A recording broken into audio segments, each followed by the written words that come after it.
मित्रों,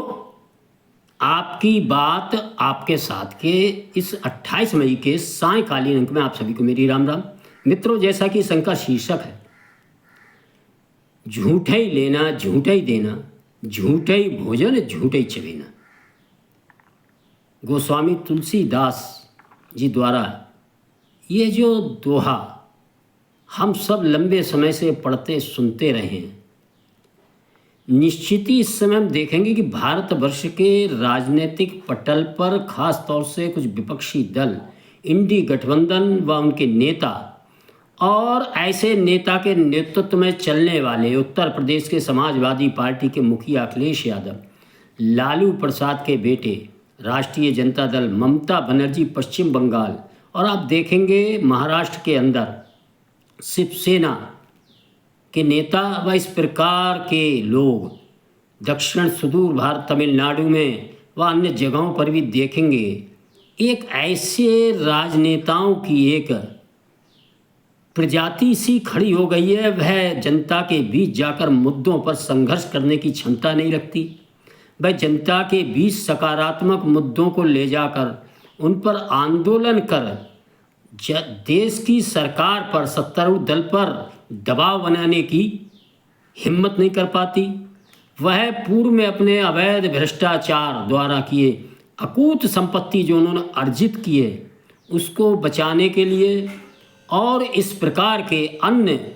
जो कानून विरुद्ध उन्होंने कार्य किए हैं, इन कार्यों की सज़ा से बचने के लिए उनमें इतना नैतिक बल भी नहीं बचा है कि वह जनता के बीच जाकर सत्तारूढ़ दल की कमियां गिना सके। मित्रों, ऐसे वंशवादी विचारधारा के आधार पर इन सब में एक समानता है। ये सब वंशवादी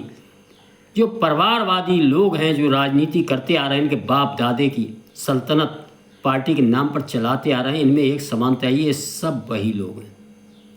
लेकिन इन्होंने अपनी राजनीति को आगे बढ़ाने के लिए सत्तारूढ़ दल पर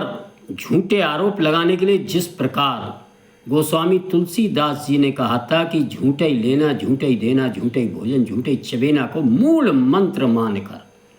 उन्होंने हर मुद्दे पर, हर अच्छाई हर बुरे, हर काम पर केवल झूठ पहले जनता के बीच फैलाना, और वह भी सोशल मीडिया के माध्यम से, पत्रकारों के माध्यम से, संसद में बोलना, और इसके बाद भी वह झूठ चलता नजर ना आए तो फिर उसे ले जाकर अदालत में पेश करना और एन केन प्रकेण बड़े विद्वान वकीलों को अदालत के समक्ष पेश करके अपने पक्ष में कोई अदालती फैसला ऐसा आ जाए जिससे कि वो जनता के बीच जा सके और देश हित, राष्ट्र हित, गरीब हित और संस्थाओं के हित में, जो खास तौर से संविधान हित में जो संस्थाएं काम कर रही हैं, उनको किस प्रकार कटघरे में खड़ा किया जाए, उसके लिए वह काम करते हैं। इस संबंध में मैं दद्दा मेरे आज जो चर्चा कहना आप सबके जोहर आया हूँ, बहुत चर्चित चर्चा है। SIR के संबंध में आपने देखी होगी, बिहार के अंदर, पश्चिम बंगाल के अंदर, अन्य जगहों पर जहाँ जहाँ चुनाव हो रहे थे, SIR होती, किस प्रकार राहुल गांधी व उनके समर्थक नेता सड़कन पर चुनाव के बीच इसी बात को लेकर लगातार झूठा एक आरोप चुनाव आयोग पर गढ़ रहे थे कि भैया भाजपा के कहन से जो SIR करके हमारे वोटन को हटाने को काम करो जा रहा हो और चुनाव जीतने को काम करो जा। मित्रों, हम सब ने देखा, ऐसा कहीं भी नज़र नहीं आया। वह चाहे आप देखेंगे उत्तर प्रदेश के अंदर समाजवादी पार्टी के कितना ही बड़ा समर्थक, कितने बड़ा वोटर हो, वह अपने गाँव में देखेगा तो उसे कहीं भी SIR के द्वारा कोई वैध मतदाता उस मतदाता सूची से निकलता हुआ नहीं मिला। वह केवल मृतक या शिफ्ट हो गए, बाहर चले गए, इस तरह के बाहर के लोग हैं, वही इस सूची से बाहर हुए हैं, वह सब जानता है। और यह नेता जाने अनजाने अपने द्वारा बोले जाने वाले झूठ के कारण अपने समर्थकों, अपने वोटरों को भी लगातार चुनाव दर चुनाव शर्मिंदा करने का काम कर रहे हैं। मित्रों, सुप्रीम कोर्ट में SIR के संबंध में जो उन्होंने अपना दावा पेश किया था कि चुनाव आयोग ये काम क्यों कर रहा है और चुनाव आयोग को ये नहीं करना चाहिए, SIR के संबंध में विभिन्न उन्होंने जो शंकाएं, मुद्दे उठाए थे, उन मुद्दे शंकाओं पर सुप्रीम कोर्ट का जो निर्णय आया है, वह निर्णय ऐसे लोगों के, झूठ बोलने वाले लोगों के मुंह पर एक छन्नाटेदार तमाचा है कानूनी रूप से। इसे समझना चाहिए, लेकिन ये समझेंगे नहीं। इससे पूर्व भी ये कई बार इस प्रकार के इस कानून के समक्ष जाकर इस प्रकार के अपने झूठ को बिखरता हुआ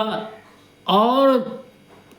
बुरी तरह से फेल होता हुआ देख चुके हैं। चाहे वीर सावरकर का मुद्दा हो, वह चाहे राफेल का मुद्दा हो, चौकीदार चोर है, मोदी सरनेम से संबंधित विभिन्न इस प्रकार के मुद्दे जो अदालत में गए वहाँ टिके नहीं और वहाँ क्षमा मांगकर एन के प्रकार किसी प्रकार सजा से बचकर निकलने को विवश हुए इस प्रकार के नेता। लेकिन एक ये हैं, ये मानते नहीं इसी प्रकार को, आगे भी ये करते रहेंगे, हम सबको समझना चाहिए। मित्रों, SIR ने सबसे बड़ा जो ये झूठ बोलने वाले कुछ धूर्त लोग ये नहीं बताते कि अभी पश्चिम बंगाल के अंदर जो चुनाव हुए थे वहाँ जो 20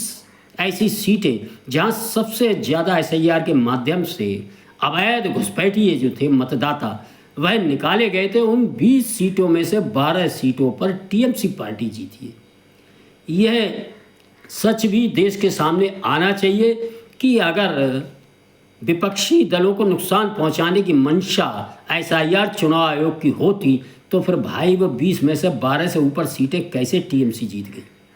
ये नहीं बताएंगे। लेकिन SIR के माध्यम से जो एक बहुत बड़ा काम हुआ, मैं इस अंक के माध्यम से अंत में आपका ध्यान उस ओर दिलाना चाहूँगा। SIR ने सबसे बड़ा काम किया, इस प्रकार के अवैध घुसपैठी अवैध मतदाता वह चाहे जिस देश के भी हों, लेकिन उनके 2 जगह 3 जगह वोट हैं वह अवैध ही माने जाएंगे। वह दूसरी जगह रह रहे हैं इस प्रकार के अवैध माने, लेकिन बाहर के देशों से आए, खासतौर से पश्चिम बंगाल, बिहार के सीमांचल, महाराष्ट्र, दिल्ली और उत्तर प्रदेश के बहुत से ऐसे ज़िले हैं जहाँ इस प्रकार के वोट बहुत बड़ी मात्रा में मतदाता सूची में आ गए, उनको SIR के माध्यम से डिकोड किया गया है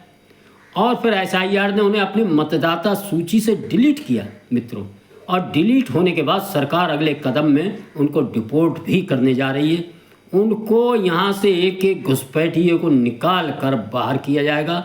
और उस बाहर करने से पहले पश्चिम बंगाल के अंदर संविधान का संरक्षण, संविधान के अनुरूप चलने वाली जो सरकार शुभेंदु अधिकारी की आई, आप सब देख रहे होंगे, डिकोड और डिलीट होने के बाद SIR के बाद इस प्रकार के मतदाता जो इस आशा में थे कि अभी भी वही पुरानी व्यवस्था, पुरानी सरकार चलेगी और हमको नहीं निकालेगी और हम यहाँ मौज लेते रहेंगे, देश की सुरक्षा के सामने संकट खड़ा करते रहेंगे, वह लोग आप देख रहे होंगे किस प्रकार भीड़ की भीड़ अपने देश को वापस जा रही है। वह माइक पर आप देख रहे हैं, सोशल मीडिया के माध्यम से कह रहे हैं कि हम बांग्लादेश से आए थे साहब 10 साल पहले, 15 साल पहले, और हम यहाँ काम कर रहे थे, हम ये कर रहे थे, वो कर रहे थे। अब वर्तमान सरकार हमें नहीं रहने दे रही और हमारे लिए परिस्थितियां अब वैसी नहीं हैं, हमें अब अपने देश ही वापस जाना पड़ेगा। वो जा रहे हैं, सीमा पर तार लगने से पहले वो चाह रहे हैं किसी प्रकार हम अपने देश पहुंच जाएं, वरना जाने क्या होगा। वहाँ के मुख्यमंत्री ने भी स्पष्ट घोषणा कर दी, देश के गृह मंत्री अमित शाह ने भी कि एक एक घुसपैठिए को जो SIR के माध्यम से डिकोड हुआ है और सूची से डिलीट हुआ है उसको डिपोर्ट किया जाएगा, देश के बाहर किया जाएगा, वो जहाँ का है वहाँ। ये SIR की सबसे बड़ी जो उपलब्धि देश के लिए वह हम सबके समक्ष है। मित्रों, मेरा अनुरोध है खास तौर से इंडी गठबंधन को वोट देने वाले उनके समर्थक वोटरों से भी कि वे एक बार टटोलें और अपने नेताओं से, अपने राजनीतिक दलों से पूछें कि इस प्रकार के लगातार झूठ बोलने से कुछ नहीं हो रहा। जनता भी ऐसे राजनीतिक दल व ऐसे नेताओं को जो लगातार झूठ बोल रहे हैं डिकोड कर रही है और उन्हें डिलीट भी कर चुकी है। चुनाव दर चुनाव वह हारते जा रहे हैं, उन्हें डिलीट कर रही है। अपनी जो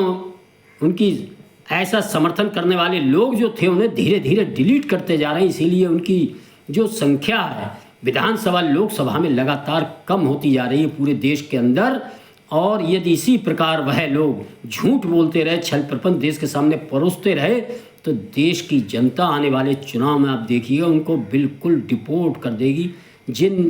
इस अंक के अंत में मेरा अनुरोध है कि मेरे ये अंक पसंद आते हैं तो कृपया उनको लाइक करें, शेयर करें, चैनल को सब्सक्राइब करें। धन्यवाद। जय श्री राम, जय श्री वाल्मीकि भगवान, भारत माता की जय।